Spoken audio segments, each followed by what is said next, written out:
she'll say, I've learned more in the last 3 years of my, since my divorce or going through my divorce than I learned in like the, 35 years before that or whatever. Sure.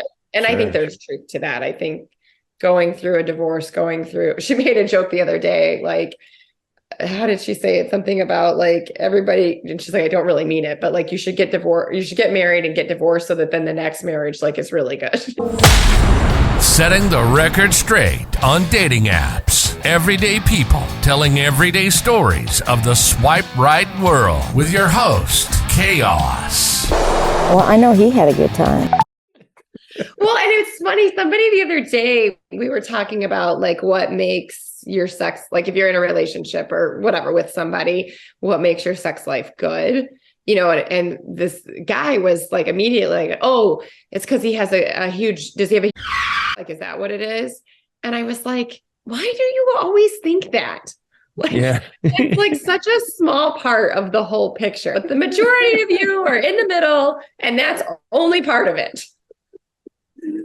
So it's not, does he have a great personality or does he make you laugh? Is he care of you in bed? Is he open to doing fun things? Like, can you even just have a conversation about what you like or don't like, or give feedback about that feels great and don't ever do that again? Like, so like, how did that work? So like real quick, like, I know we'll get into other stuff here, but like if you're sitting there and you've had sex, but you like the guy and you're like, I need to figure out how to give this dude feedback. Is that like, you talk about stress in your life? Is that hard to approach? Oh, yeah. Yeah. I think so. Well, I mean, yes and no. I think that it can be more challenging with certain people, right? But to me, that's kind of a red flag, or maybe a yellow flag. Like that you can't have the conversation. Right. If I don't feel like, obviously you can't have, nobody's going to have that conversation, like at least a very frank conversation. Right. Early on. Right. Like early on, your feedback methods are going to be much more subtle, right? Right. Like, trying to like just move your hand over here. Yeah. Oh, wait, don't spank me so hard. Yeah, I get it. Now, you know. Like, Quit tapping my ass, spank my ass. I get it. I understand. I see where you're going here. Yeah, totally. But like at the same time, like I'm sure like the first couple times you're like, all right, let's just see if this is how it's really done, or if like it was just a one-time thing too, right? Right. But and I think early on it's also kind of like figuring each other out, right? Oh, like, totally. Do they like this? Do they like that? There's a lot of that going on. But like eventually when you're in a relationship with somebody, you have to be able to have an open conversation to say, I'm into this. I don't like that. I want to try this, whatever. Yeah. And I think that's hard. And I think that's why a lot of relationships struggle, because people don't have those conversations. Yeah. And that's too bad too, because it can open up so much more fun possibly too. If you're like, all right, well, let's give that a shot. I mean, all right, pegging is off the books, but that's a different conversation too. I don't think anybody wants that. Yeah. And I don't know, at least like, when I came back into the dating world, the number of people who talked about a failure in their relationships because of sex, at least the men that say that. Right. Was really astounding to me. I was like, is it really that bad? But and then I'm like, well, at a minimum, the communication is that bad. Okay. Whether or not like that was actually officially the problem, the communication around it was the problem. And I could also see people saying that, like a guy especially, his sex wasn't good and it failed my relationship, and then just hoping somebody say, well, let's see if we can't figure that out. Like let me jump in, naked, and we'll see if we can't show you what good sex is like. Yeah. Could also be like a subliminal ploy for that too. Oh yeah. I think there's definitely some of that going on. Yeah, for sure. Yeah. For sure. I mean, well, I think, like the girls and I talk about this all the time. You take something away from every relationship. You learn something, right? It was funny, like just the other day, I don't remember what came up, but I was thinking about the whole situation with the polygamist, and I was like, God, looking at it now, there were so many signs, that I just did not probably want to see at the time, but that put me in that situation now, I would never repeat those mistakes again. Sure. You know, It's a unique thing though, too, though. Like you can always see it happening to somebody else, and we don't always yes, see it when it's happening to us. Like you're correct. just, I don't know. I think it's human nature. It's not, they don't know this person the way you know the person or whatever. Right. There's just not objective. So Right. I think in that aspect, like hopefully you give yourself a break on that. Now you wouldn't let it happen again because you're like, I know what this means. Yes. Yeah, definitely. So I mean, I think there's, and one of the girls, Heather with the podcast, she talks a lot about how she'll say, I've learned more in the last 3 years of my, since my divorce or going through my divorce than I learned in like the, 35 years before that or whatever. Sure. And I think there's truth to that. I think going through a divorce, she made a joke the other day, like, how did she say it? Something about like everybody, and she's like, I don't really mean it, but like you should get divorced, you should get married and get divorced so that then the next marriage like is really good. Yeah. Like, you learn so much going through it. Yeah. It's like if anybody ever, I feel bad for the dude that ever tells Maggie, hey, I'm just going to have a digital detox this weekend. I'm like, oh, dude. You're gonna get your throat cut now. Yeah, that's what's gonna happen. Yeah. And I guess you as well. I mean, you can be like, oh, I know what this means. I know. Yeah. All right, take care, bro. Take care. Yeah, see you around. Well, I'm just happy to hear that you're happy because like the fucking journey can suck, but I mean, well, so again, all worth it. Dating worth it? Like, well, dating, all the shit you went through to get to where you're at. Well, I mean, I think the problem with that statement is like, who's to say that in 5 months this relationship won't be over? All right, fair. That's know what I mean? So it's like, stop it with your logic.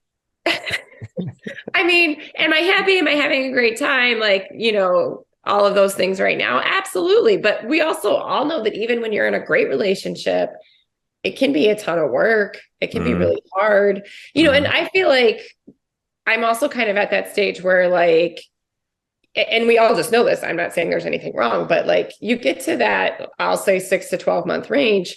That's when sort of the sparkle is starting to wear off a little bit, right? In any person, like you're starting to get to know them. You're starting to see, other sides of them that you haven't seen or they haven't shown you or whatever. And not that that's, necessarily a bad thing, but I think there's caution in that, right? It's like, okay, well, let's see if this is this, are we both really happy and making each other happy? That starts to come around about now. Yep. Like, so funny you say that. I talked to a guy yesterday who was on that summit thing that I did. He was one of the coaches on the summit. And yesterday he was talking about like there's like 5 phases. The first 3 months is the perfect phase where everybody's happy, sex is great, nobody's tripping. Fun. Yeah, exactly. And then after that is the imperfect phase for like the next 3 months, where he gave an example. Like this one girl called him and was freaking out. It's like, my boyfriend, he belched the alphabet. And he's like, we both started laughing. Like, he's like, now he's showing you who he is. He's, he's letting his guard down. And then it comes all the way up to, there's like more phases after that. And, how, each one. Oh, I want to hear more about his phases. Oh, yeah. Well, it'll be on the show. Okay. I know, because I agree with him. And I think we probably all have had like similar conversations. Like, yeah, totally. I mean, it ends up like the last phase ends up being, like for a guy, especially, it's like, do I make her happy? Like, am I the one that's going to make her happy? And, why do guys feel like that's their responsibility? Well, because I think it's a part of, he's got some interesting takes. I don't agree with them all, but he's got some interesting takes. Like he thinks relationships also are, like men are hunters, women are gatherers, and it all comes back to that form of science. So he thinks relationships, like in a relationship, it's not always 50-50. Can't say I agree with it, but his perspective is interesting. So I think that hunting part is the make her happy part in his perspective. Like, yeah, so he's got some like, and it's funny, like he wants to be as volatile as possible, but it's also because he says it's science that he's got it backed by, and history and all that. So, but yeah, like to me, like I think relationships are 100 and 100, not 50-50. Like you got to give 100 to each part, because if you don't, like, I understand other stuff comes in, but you got to give as much as you can. And I would much rather have somebody who's has a foundation of their own happiness, and we make each other, happy along the way. Just not necessarily an accessory or a need, but a want and a desire that turns into, the companionship. But I'm also single, so who the fuck knows? So gotta go through that first divorce, right? Right. Yeah, there you go. They're going through that and then seeing what the hell's next. But yeah, I have him, and then I have a couple others coming on. And I'll have all their perspectives, which I don't know. I'm just happy you're happy. How's that? I appreciate that. No problem. That's it, girl. That's it. I just want to check in with you and make sure that the dating world didn't beat you, that you beat the dating world.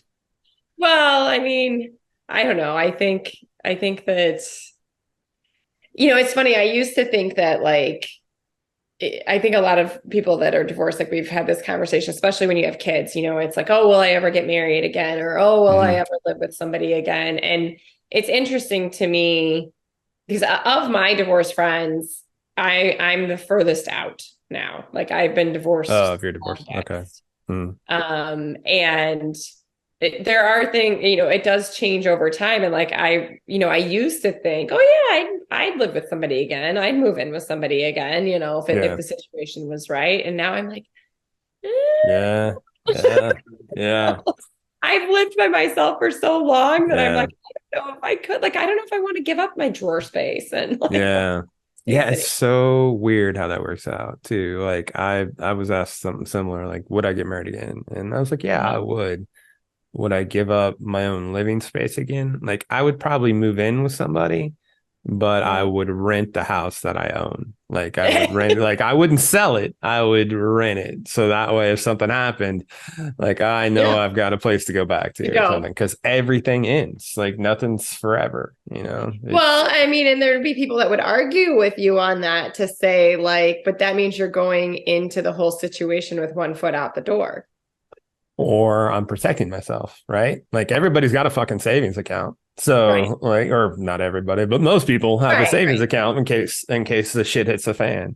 All right, well, here's the savings account. All right. And if that's the case and it works out good, I would rather put away extra money every month and fall into a great retirement. And all of a sudden I have this extra money, as opposed to planning on the retirement being the thing. So no, I get it. I just that's what I mean. I think it's really interesting. Yeah, I think Heather has a friend who is divorced with 2 kids and in a relationship, and I don't know if it's happened yet, but they are either planning to or have gotten married, and they're living in 2 separate homes, and that's the plan. Yeah, like, that's interesting. That's interesting. Yeah, I mean, oh, okay. I don't know. I think for me, it's like you said, a lot of it is financial. Like, well, I have my 2 kids. Sure. I'm not willing to risk losing anything financially that I've, been spent the last 5 years building for them. Think of how hard that was. Like, when all of a sudden you're in this duel and you got to start from like ground zero and build to where you are. Nobody wants to go through that again. No. Well, and it's, this is always an interesting one too. And I've had this conversation with a lot of my married friends or coupled friends, is how you split finances or how you do finances with your partner. It's fascinating to me, the different ways that people do this. Like, really? Oh my gosh. Yes. Like I have one friend who, they both have great jobs. They're married. And he, like, his salary pays for, I know, the mortgage, and I can't, like, something else big. Maybe it's, health insurance, or I don't know, whatever. Okay. Her salary, like, goes to some other big, like, house, life expense, and all of their vacations. Oh, that's cool. That's interesting. And that's how they've split it up. And I'm like, okay. And I'm sure that's kind of the generalization. I'm sure there's some more nuances, like, groceries or whatever. But, and then, I have other friends where it's all in one pot. that I'll it's never do all that again. divided. I have friends that, so it's just like, it's so interesting, how people decide to like split their expenses. Yeah. Yeah. Like in my head, like when and if I am like, it's going to be, probably about 8 different bank accounts or something. Yes. Like there'll be a community for household stuff. There might be a community for vacation stuff, and then everything else can stay separate. Right. That was the hardest thing, was all the untangling after divorce. I mean, we were merged everywhere, credit cards, all that stuff, bank accounts. Luckily it was amicable and all was good. But when it's ugly, that's some shit. Yes. Yeah. And that's the thing, is even when it's amicable, it's still challenging. Yeah. It's daunting. Yeah. Yes. And it's still like nobody comes out with, sort of exactly what they put in. No. There's always somebody that takes on more. Always. Yes. And it's usually whoever, if it's amicable, then it's probably the person that's making more. Swipe wrong. Swipe wrong.